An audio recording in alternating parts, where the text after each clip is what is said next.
are we in a way not learning any lesson from history?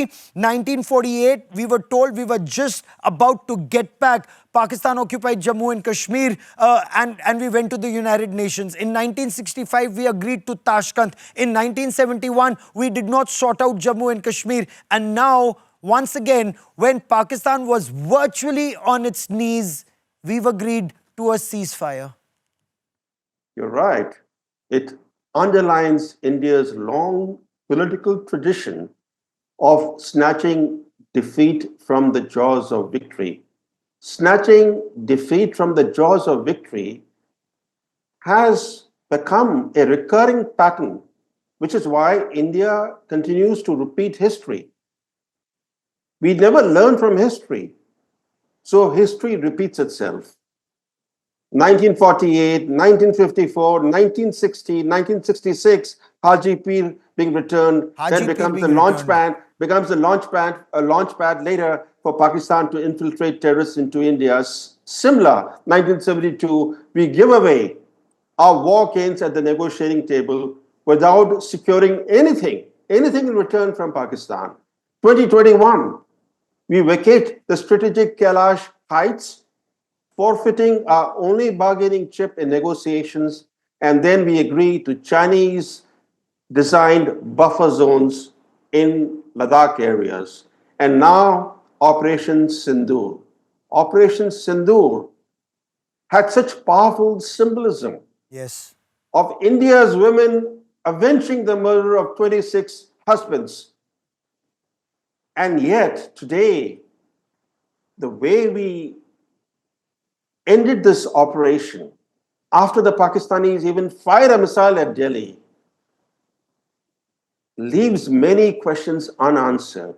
I can tell you one thing, Gaurav. History will not look at India too kindly over what it has done. India, we showed our military might. Pakistan now knows about our strategic weaknesses and advantages and our strengths. It knows the weaknesses in its air defense system. The moment it gets this $2.1 billion tranche from the World Bank or from the IMF, when it gets more money, the first thing it will do will invest in better air defense system. We may not be lucky next time. 2 years down the line, it will train more terrorists, probably shift them a little deeper and bleed us once again. We had so many advantages this time. The geopolitical environment was in our favor. The Americans did not criticize India for its military strikes, unlike in 2016, unlike in 2019, when the US criticized India for initiating strikes across the border. In fact, the US gave us carte blanche. Go ahead, as long as you do not do things that leads to a full-fledged war.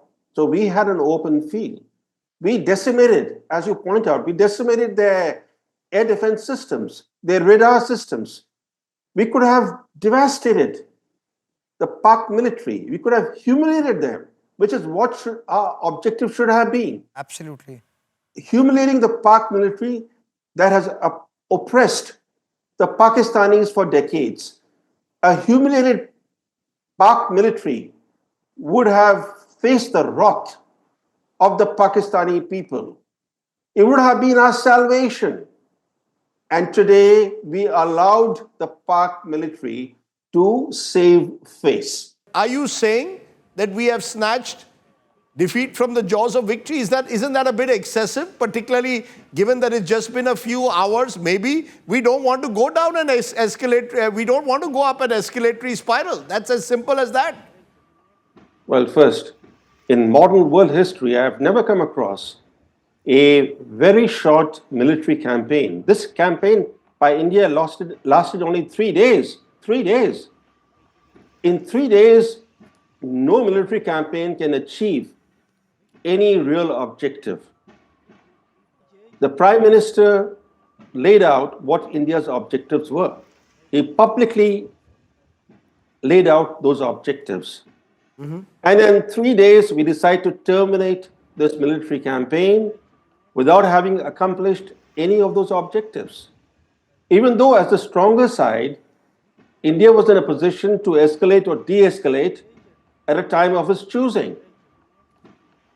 Yet, we did not bring our superior military power to bear on Pakistan in a way to impose high punitive costs and to ensure an end to Pakistan's proxy warfare.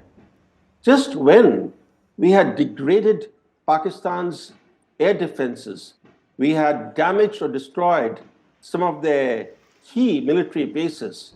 Instead of pressing home that advantage, we decided to hang our boots. Why? Why did we do Okay, that? why? Let me put that to Gaurav Sawant. Gaurav, you've heard Brahma Chalani rather controversially they're suggesting we've snatched defeat from the jaws of victory. I think defeat and victory are two very strong words here. But what he seems to effectively be suggesting is why the ceasefire? I mean, there are those who are mystified. What suddenly changed in the last 12 hours to go from an aggressive approach towards taking on, retaliating to Pakistan, blasting its air bases, to at 5:30 or 6 in the evening, India saying that we have decided to agree to a ceasefire. What's changed? Why did this happen? So, Rajdeep, this was a very limited campaign. When the Prime Minister spoke, he spoke. I'm not defending the government. I'm just trying to make the limited point that I completely agree with Professor Brahmachalani at the onset that India should have pressed home the point. India should have decimated other air bases in Pakistan and, of course, some of their core headquarters. But then we should have been equally ready to then take some pain. If we had, for example, hit the 4 core headquarters in Lahore, they could have hit one of our core headquarters, whether in Srinagar, where they sent across that signal that their drones came pretty close. They could have hit any of our locations in Punjab or in Rajasthan. Are we ready for that? Are we ready for a full-scale escalation right now, So we when were our not. economy is doing very well? No, my point is we are ready. But have we sent across that message? For the first time in India's history, battling terrorism, you've hit Bahawalpur, you've hit Muridke, you've hit Sialkot.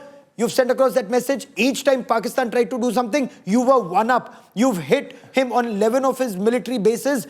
You've actually humiliated the Pakistan army. Let me turn it Humiliated around. the Pakistan Let army. me turn it around. That we had a limited objective. Yes. And the limited objective was to send out a signal to Pakistan that if we want, we can come as far as Bahawalpur, Muridke, Lahore. We can come to the heart of Punjab, and we can, we can take the battle there. Having done that, we also know the costs of an escalatory spiral. And therefore, we pulled back. Now, Brahma, maybe that's rationality. Maybe we've chosen a more pragmatic approach.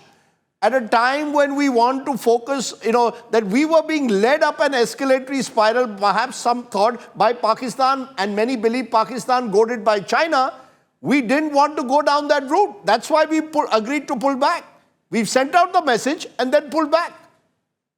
A military campaign is a serious operation.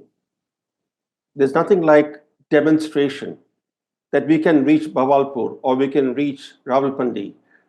No military mission is ever launched with such demonstrative objective. In military strategy, you launch a mission with clear objectives. The Indian objective, as laid out by the Prime Minister, was to end Pakistan's proxy warfare. Have we come anywhere close to that? Let us be clear. The Pakistani military generals are going to portray the outcome of Operation Sindhu as a victory for the Pakistani state. Make no mistake about it.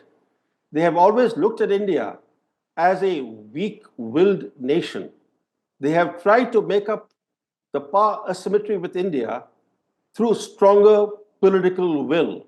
And in the current battle of rival political wills, they will show that they triumphed over India.